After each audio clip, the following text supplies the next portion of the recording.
And we are charting a new way forward. Forward to a future with a strong and growing middle class, because we know a strong middle class has always been critical to America's success. And building that middle class will be a defining goal of my presidency.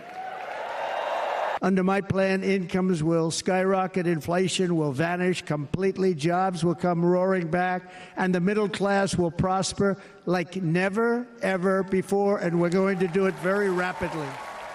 Former Vice President Kamala Harris, President Donald Trump during their 2024 convention speeches last summer. Throughout the campaign, both candidates attempted to win over middle-class voters. In the end, it was Donald Trump who succeeded in that effort, making significant inroads with working-class voters of all races, helping him return to the White House. Joining us now, Joan C. Williams. She is law professor at the University of California College of the Law in San Francisco and author of the new book, Outclassed: How the Left Lost the Working Class and How to Win Them Back. Professor Williams, thanks for being with us this morning.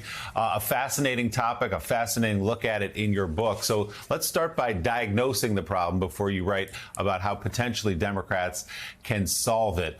How did we get here where Donald Trump has won over white working class voters, but if you look at the results of the last election, also black and Latino male working class voters? Well, you know, non-college people of color have shifted away from Democrats by 30 points, and young people of color have shifted away even more, 40 points. So Democrats at this point have a problem not just with the white working class, but with many, many people of color in the working class. And, you know, it starts out with something very simple. If wages had continued to rise when productivity does, as they did after World War II, wages would be 43% higher than they are today. And the wages of college grads have done pretty well since 1989. They've risen 83%. But the wages of non-college grads, they have been absolutely flatlined. And as a result, people are really see a fading American dream. I mean, just about every American used to do better than their parents, over 90%. But now it's only 50%. So people are really, really ripping mad. And this gets channeled really either into left populism, they're robbing you blind, or into right populism, they're looking down on you. And so what Democrats need to do is to channel that economic anger really with a super simple message, which is that hard work used to pay off in America, and it doesn't anymore. And it should. And that's going to reach non-college voters, and that's also going to reach the young, including young college kids who can only get gig work. They can't afford a house. They can't afford childcare. Young people shifted away from Democrats by 19 points. So that's the first thing. And then the second thing is that Democrats need to stop reinforcing the script. They're looking down on you. And that means we got to stop calling people sort of duped, deplorable, attackers of democracy, because that just reinforces that right populist. We've been having this conversation, for decades now. I remember the book, What's the Matter with Kansas, right? That was essentially, why are people voting against their own economic self-interest? Let me push a little bit on this. When Joe Biden came into office, I would argue that he sort of adopted this frame. He was populist Joe. He pursued a bunch of policies meant to help middle-class Americans. He called for raising the minimum wage. He believed in this concept of deliverism, which is that if we produce legislation that would have a tangible impact on people, including in red states, they would reward you politically for it. So you get the infrastructure, you get the chips, you get all the stuff, the stimulus. And of course, it didn't work. So isn't the other explanation here, I'm not saying it's the only explanation, but the other explanation that a lot of this is cultural, and that Donald Trump, say what you will about the man, is a master at the cultural elements of politics. He's brilliant. And if that's the case, what do Democrats do about that?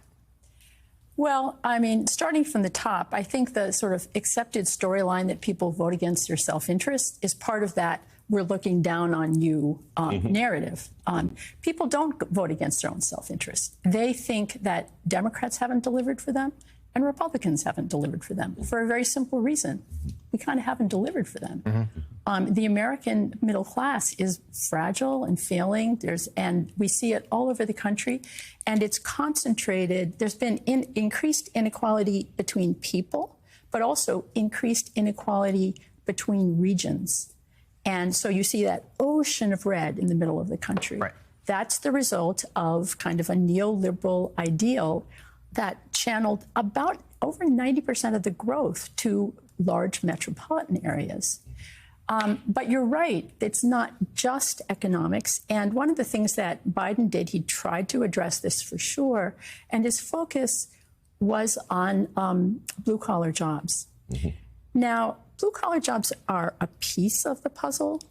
They're not all of the puzzle. There are also people in pink-collar jobs who can hardly support a family, people in routine white-collar jobs like the tire salesman. So blue-collar job, focusing exclusively on blue-collar jobs has a couple of problems. Number one, it's hard to produce them, and it takes a long time.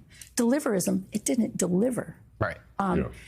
But you're also right that there's this cultural piece, and you're also right that Donald Trump is an absolute genius in culturally connecting with non-college voters.